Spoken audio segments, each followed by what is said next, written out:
Today's eyes look at Kama Sutra as an authentication of pornography, okay? No, that's not what it is. They're just talking about it like they would have talked about anything, because it's just one more thing. They did not think it's everything. They saw it as just one more thing, so they wrote it like that. So it's like your physics, chemistry textbook, just like that they wrote a sexual textbook. They didn't make much bones out of it. But now in today's world, now people are looking at it like it's some kind of a endorsement for all the perversions they have.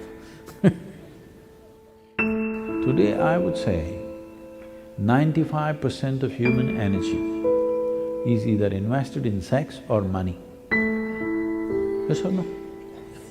These are two small aspects of your life. One is about your survival, another is a certain aspect of your physiology, okay? It has become so big because somebody told you these two things are wrong. We never looked at it that way, so somebody wrote a text on that. What are all the different ways it happens? What are all the different types of bodies that people have? And compatibility of two different individuals, everything in explicit detail somebody wrote because they never thought… I mean, they're not looking at it like this, they did not think it's pornography, you understand? They're just describing life as it is. We have produced so many perverted human beings on the planet because we just said something is wrong and you should not think about it. If you just let it be, reproductive organs are a small part of who you are. But what should be in the reproductive organ has been very efficiently pushed up into the human head. Now sexuality is not happening in their bodies, it's happening in their head all the time. In your body, it's a natural process. In your head, it's a sickness. Yes? In your body,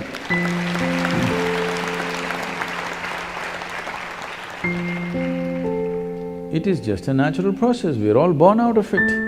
There's nothing right about it, wrong about it, it's just one little aspect of our life.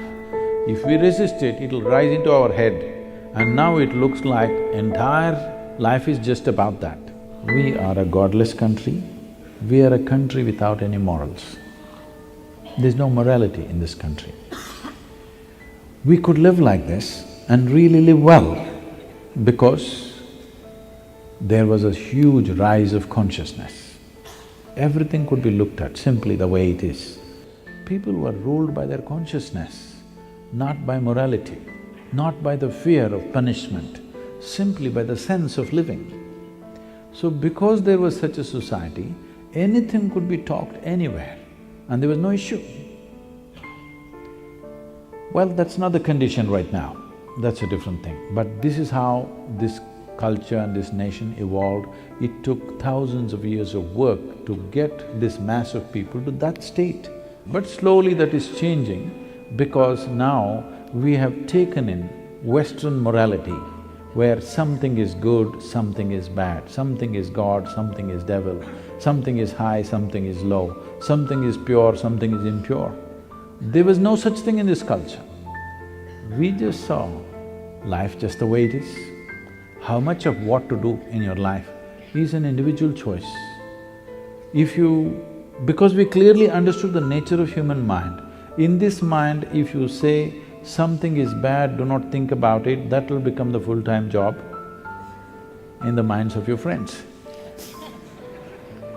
But any mind, if you say, don't think about this, only that they will think. People who did not understand the nature of human mind brought morality into life. People who understood the mind the way it is, in this culture we never said anything is bad or good. We just said this is how it is. How much of what you do in your life is an individual choice. How much this person eats and how much that person eats is an individual choice. But now Western doctors are telling us, all of us eat so many calories. It's just rubbish. That's not how the way the body works.